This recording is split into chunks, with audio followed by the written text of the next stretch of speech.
नमस्कार दोस्तों। ये है हमारे साइंस के जीव विज्ञान यानी बायोलॉजी की जो एक श्रृंखला चली हुई है उसकी नेक्स्ट वीडियो है। इस तरह से हम कम से कम 2000 प्रश्नों का संग्रह करेंगे बायोलॉजी से। और अगर आपको वीडियो अच्छी लगती है, क्योंकि इतना ज़रूर है कि ये क्वेश्चन जो मैंने सिलेक्टेड किए हुए हैं यूपीएससी तक इम्पोर्टेंट हैं। इवन स्टेट पीसीएस, चाहे यूपीपीएसएस हो, चाहे एचसीएस हो, या स्टेट क्लरिकल ग्रुप सी या डी की जॉब हो, उसके लिए महत्वपूर्ण साबित होंगे। चलो शुरू करते हैं। हमारा नेक्स्ट क्वेश्चन 192, क्योंकि 190 के आसपास हमने 10 या 11 वीडियो में कर लिए हैं और प्ले लिस्ट में डाल रखे हैं। आप चाहो तो सभी वीडियो जाकर देख सकते हो। चलो शुरू करते हैं हमारा नेक्स्ट क्वेश्चन।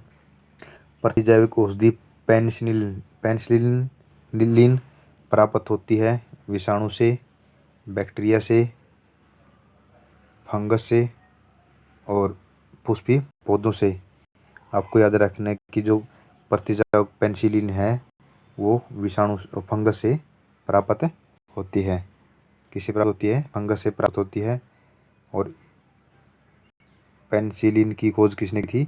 अलेक्जेंडर फ्लेमिंग ने की थी। हमारा नेक्स्ट क्वेश्चन है 191। फाइलेरिया रोग का संचरण कौन सी मक्खी से होता है? घरिया मक्खी से, क्यूलेक्स मक्खी से। और इसका राइट आंसर वैसे फाइलेरिया होते हैं एलिप, जो हाथी जैसे पाँव हो जाते हैं ना, हाथी पाँव कहते हैं इसको। क्या कहते हैं? हाथी पाँव। यह होते हैं क्यूलेक्स मच्छर से। कौन से मच्छर से? क्यूलेक्स मच्छर से द्वारा होती है। और नेक्स्ट क्वेश्चन हमारा 193। निम्नलिखित में से कौन सा कीट नहीं है? मक्खी, बिच्छू, मच्छर और कॉकरोच। देखो इसमें बिच्छू कीट नहीं है। उसके बाद जो ये 3 बच गए, कॉकरोच, मच्छर और मक्खी, ये तीनों कीट हैं। नेक्स्ट हमारा क्वेश्चन है घरेलू मक्खी के लार्वा को क्या कहते हैं? ए कैटरपिलर, बी निम्फ, सी मगर, डी इमेगो। जो घरेलू मक्खी है उसके मगर नहीं, मैगट है। क्या है? मैगट। घरेलू मक्खी के लार्वा क्या कहते हैं? मैगट कहते हैं। यहाँ लिखा हुआ भी है, घरेलू मक्खी के लार्वा को मैगट कहते हैं।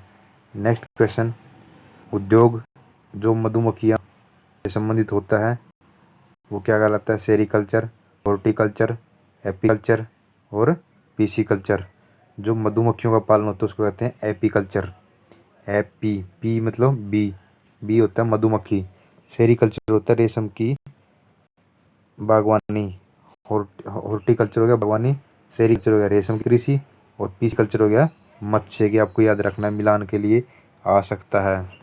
नेक्स्ट हमारा क्वेश्चन है, इसमें लिखा हुआ है रेशम कीट पालन को क्या कहते हैं? सेरिकल्चर कहते हैं। बागवानी जिसमें फल आदि का अध्ययन क्या कहलाता है? हॉर्टिकल्चर कहते हैं। मत्स्य पालन का अध्ययन क्या कहलाता है? पीसीकल्चर कहलाता है। निम्नलिखित में से कौन सा सिल्क वर्ग से संबंधित है? सिल्क वर्ग से सेरिकल्चर, एपीकल्चर, पीसीकल्चर और उपरोक्त में से कोई नहीं। राइट आंसर क्या है? सेरिकल्चर सिल्क वर्ग से संबंधित है, क्योंकि सेरी रेशम की पालन से होता है, कीट पालन से होता है, और मधुमक्खी पालन एपीकल्चर होता है। हमारा नेक्स्ट क्वेश्चन है 97वां। मधुमक्खियों में संचारण का साधन क्या है? ए ध्वनि है, गंध है, नाच है और डी सभी है। इसका राइट आंसर क्या है? नाच। मधुमक्खियों में कम्युनिकेशन का सेंटर और संचालन साधन क्या है? नाच। मधुमक्खियाँ नाच द्वारा वोन फ्रिश ने लगाया। जो वो मधुमक्खियों में जो संचारण का साधन है वो डांस है। इसका पता किसने लगाया? वोन फ्रिश ने। मधुमक्खियाँ एक दूसरे को सुगंध से पहचानती है। संचारण, बातों का संचारण या संदेश का संचारण करके डांस द्वारा पहचानती है, खुशबू द्वारा। मधुमक्खियों में फॉर्मिक एसिड पाया जाता है जिससे गठिया की दवा बनाई जाती है। जब हमको चींटियाँ वगैरह, मक्खी वगैरह काट लेती है तो हमको अत्यधिक पेन होता है। वो किस कारण होता है? वो फॉर्मिक एसिड के कारण ही होता है। हमारा नेक्स्ट नेक्स्ट क्वेश्चन है सीसी मक्खी। इसको हम सीसी मक्खी कहते हैं क्योंकि इसमें टी साइलेंट होता है। कौन सी मक्खी फैलती है, इनमें कौन सा, ये जो सीसी मक्खी है कौन सा रोग फैलाती है? हमको पहले बताया कि सीसी मक्खी से निद्रा संबंधी रोग फैलता है और सैंड मक्खी से कालाजार रोग फैलता है। तो सीसी मक्खी से कौन सा रोग फैलता है? Sleeping sickness. स्लीपिंग सिकनेस रोग निद्रा रोग होता है। यह ट्रिपनेसोमा नामक प्रोटोजोआ से होता है। मलेरिया रोग प्लाज्मोडियम नामक प्रोटोजोआ के कारण होता है। यह मैदा एनाफिलीज हैजा मैदा जो मलेरिया जो प्लाज्मोडियम नामक प्रोटोजोआ के कारण मलेरिया फैलता है और यह कौन सी मादा एनाफिलीज मच्छर से होता है? हैजा रोग है ना जो, वो विब्रियो कोलेरी नामक जीवाणु से होता है। नेक्स्ट क्वेश्चन, प्लेग किसके द्वारा होता है? रेटलाई के काटने से, चूहे के काटने से, उपयुक्त दोनों से, उपयुक्त में से किसी के द्वारा नहीं। जो प्लेग है इनमें किसी के द्वारा नहीं होता बल्कि यह वैसिलस पेस्टिस नामक जीवाणु से फैलता है। वैसिलस पेस्टिलस प्लेग किसके द्वारा फैलता है? वैसिलस पेस्टिलस जीवाणु के द्वारा फैलता है। इसका संक्रमण चूहों में पाए जाने वाले पीसुओं से होता है, प्लेग चूहों से। नेक्स्ट हमारा कालाजार रोग क्वेश्चन है, सैंड फ्लाई किसे होता है? हमने कई बार पढ़ लिया। और सीसी मक्खी से निद्रा संबंधी रोग होता है। और जो काला जार रोग है वो लिस्मिया नामक प्रोटोजोआ से होता है। और इसकी मक्खी कौन सी है? सैंड मक्खी। कौन सी है? सैंड मक्खी। हमारा नेक्स्ट क्वेश्चन है, निम्न में से कौन सा काला आजार रोग का परजीवी है? लिस्मानिया डोनावानी, हमने पढ़ा है कई बार। इसका राइट आंसर ये है, लिस्मानिया डोनावानी। ये काला आजार रोग का वाहक है। और ऊंचेरिया ब्रोंकफाइट से मलेरिया रोग हो जाता है। कौन से बैक्टीरिया से? ऊंचेरिया ब्रोंकोफाइट। यह मादा क्यूलस मच्छर से फैलता है। इसको हाथी पांव रोग कहते हैं। इस रोग में वृषण कोषों, पैरों और शरीर के अंग भाग सूज जाते हैं। पैर फूलकर हाथी के पैर जैसे दिखता है, इसलिए इस रोग को पील पांव या हाथी पांव भी कहते हैं। हमारा नेक्स्ट क्वेश्चन है, उस वैज्ञानिक का क्या नाम है जिसने मधुमक्खियों के संचारण की भाषा का पता लगाया? हमने क्वेश्चन अभी क्या है, राव रोस शायद इमस। मधुमक्खी के संचारण की भाषा का पता कार्ल वान फ्रिस ने लगाया। सॉरी, वान फ्रिस था वो। क्या था? वान फ्रिस ने मधुमक्खियों की भाषा का पता लगाया था। नेक्स्ट है, खरगोश व मनुष्यों में सबसे छोटी हड्डी कौन सी होती है? नेसल, पटेला, प्लेटाइन, स्टेपिज। खरगोश व मनुष्य में सबसे छोटी हड्डी कान की हड्डी होती है जिसको स्टेपिज कहते हैं। क्या कहते हैं? स्टेपिज कहते हैं। स्मरण शक्ति की हानि किसके नष्ट होने से होती है? हमने पहले पढ़ा है, सेरिबरम स्मरण शक्ति नष्ट होती है तो कौन सा अंग प्रभावित होता है? मस्तिष्क का सेरिबरम। नेक्स्ट, एक लंबे संकर पौधे में स्वपरागण कराने पर एक लंबे बोने 3:1 में प्राप्त होते हैं। अगर कोई संकर नस्ल का पौधा तैयार करते हैं तो एक पौधा प्राप्त होता है, इसमें लंबे पौधे के 3 गुण आते हैं और बोने के 1 गुण आते हैं। यह परिणाम सिद्ध करता है स्वतंत्र अपव्यूहन का नियम, लॉ ऑफ इंडिपेंडेंट असोर्टेंटमेंट, बी पृथक्करण का नियम, लॉ ऑफ सेग्रेशन, सी प्रभाविता का नियम, लॉ ऑफ डोमिनेंस, डी सहलग्न का नियम, लॉ ऑफ लीकेज।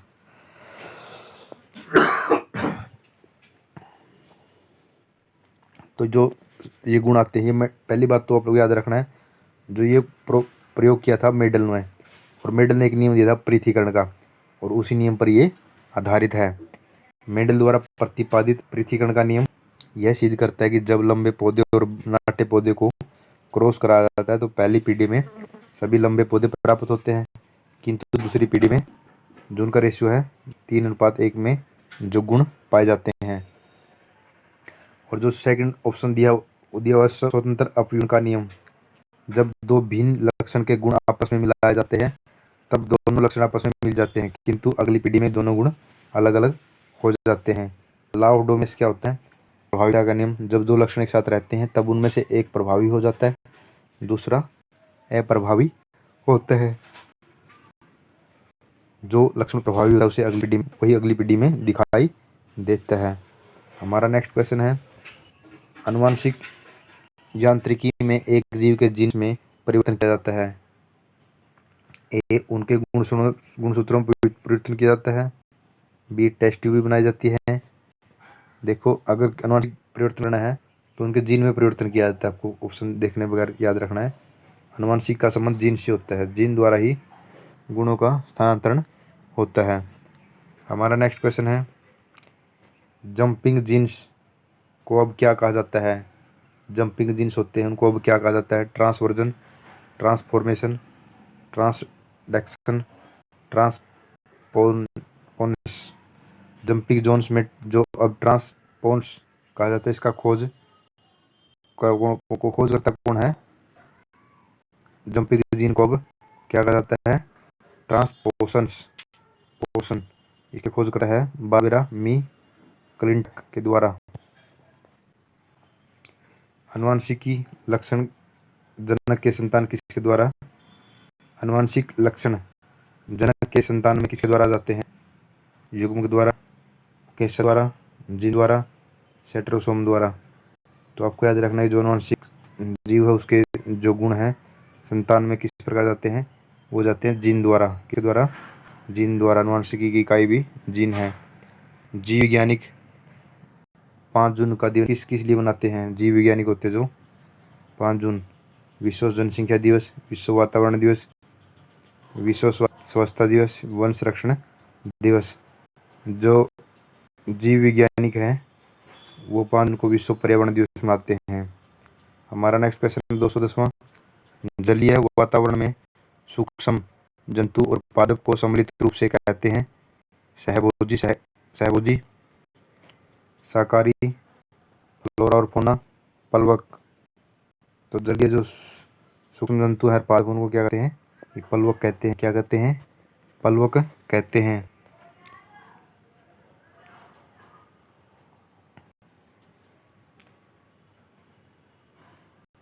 नेक्स्ट है, जो साइलेंट वैली है वो कहाँ पाई जाती है? कहाँ पर है? कश्मीर में, केरल में। तो आपको पता होना चाहिए जो साइलेंट वैली है वो केरल में पाई जाती है। और भारत का राष्ट्रीय पुष्प क्या है? हमारा क्वेश्चन क्या है? भारत का राष्ट्रीय पुष्प लिली, गुलाब। तो आंसर क्या है? भारत का राष्ट्रीय पुष्प कमल है। क्या है? कमल। राष्ट्रीय पशु क्या है? बाघ। राष्ट्रीय पक्षी क्या है? मोर। राष्ट्रीय फल क्या है? आम। राष्ट्रीय मिठाई क्या है? जलेबी। राष्ट्रीय वृक्ष क्या है? बरगद। राष्ट्रीय वृक्ष क्या है? बरगद। हमारा नेक्स्ट क्वेश्चन 213वां, रेशे की फसल जो भारत में सबसे अधिक क्षेत्र में होती है वो क्या है? जूट, कपास।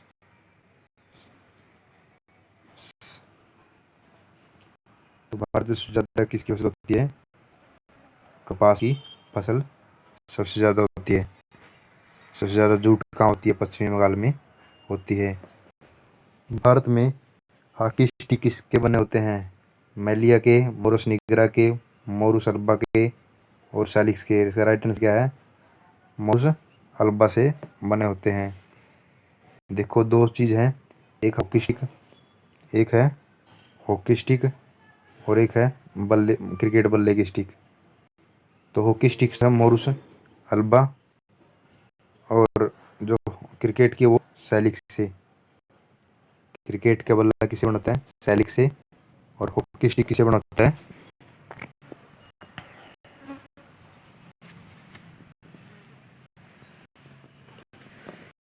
सैलिक्स से।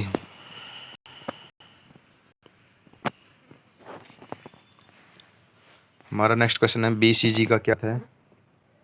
Bacillus Calmette Guerin, bacterial culture growth, bacillar culture growth, bacterial calculating growth.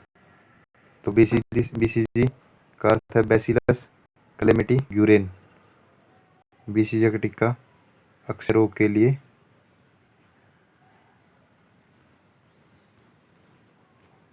बहुत जरूरी है। इसका राइट आंसर है बैसिलस कैलेमिटी ग्यूरेन, बीसीजी।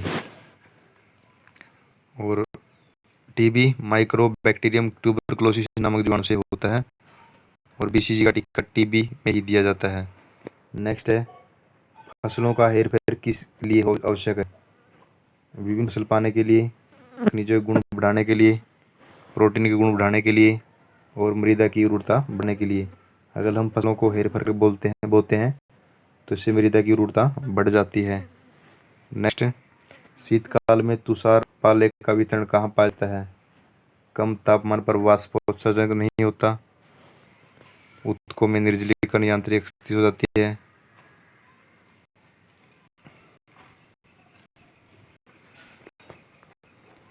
कम तापक्रम पर श्वसन की रुक जाती है, कम तापक्रम पर प्रकाश विश्लेषण नहीं होता। तो अब क्या याद रखना है कि जो अत्यधिक ताप होता है वो जिसके कारण ऊतकों में निर्जलीकरण और यांत्रिक स्थिति होती है। नेक्स्ट क्वेश्चन है, डीएनए का कृत्रिम संश्लेषण सर्वप्रथम किसने किया?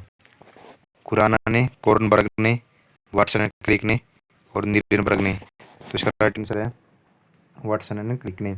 वाटसन एंड क्रिक ने तो डीएनए की डबल हेलिक्स संरचना के बारे में बताया था 1953 में, लेकिन कृत्रिम संश्लेषण किसने किया था? कोरनबर्ग ने किया था। आपको याद रखना है, जो डीएनए का कृत्रिम संश्लेषण किसने किया था? कोरनबर्ग ने। हमारा इस वीडियो का नेक्स्ट क्वेश्चन और लास्ट क्वेश्चन देखते हैं। अगर एक दो फैक्टर देखना चाहे तो डीएनए का व्यास 20 एंगस्ट्रॉम होता है। डीएनए एक आनुवंशिक पदार्थ है, इसके एक छोटे भाग को जीन कहते हैं। यह माता पिता के गुणों को संतान में पहुंचाता है। और जेनेटिक कोड की खोज किसने की थी? 1968 में अरविंद गोविंद खुराना ने। और इसको जीव विज्ञान का नोबेल पुरस्कार प्राप्त भारतीय है। हमारे इस वीडियो का लास्ट क्वेश्चन कौन सा है? एक जीव जिसमें दो समरूपी आनुवंशिक कारकों का जोड़ा होता है क्या कहलाता है? एक जीव जिसमें दो समरूपी आनुवंशिक कारकों का जोड़ा होता है क्या कहलाता है? विषम युग्मजी, संकर संयुग्मजी, प्रभावी यानी हेटेरोजाइगोस, हाइब्रिड, होमोजाइगोस और डोमिनेंस। तो इसका राइट आंसर क्या है? सी। अगर एक जीव जिसमें दो समरूप आनुवंशिक कारकों का जोड़ा होता है उसको क्या कहते हैं? होमोजाइगस। दोस्तों धन्यवाद। अगर वीडियो अच्छी लगती है तो प्लीज़ चैनल को सब्सक्राइब करें, लाइक करें, शेयर करें, ताकि मुझे वो मोटिवेशन मिलता रहे और मैं आगे ऐसी वीडियो लाता रहूं। धन्यवाद दोस्तों।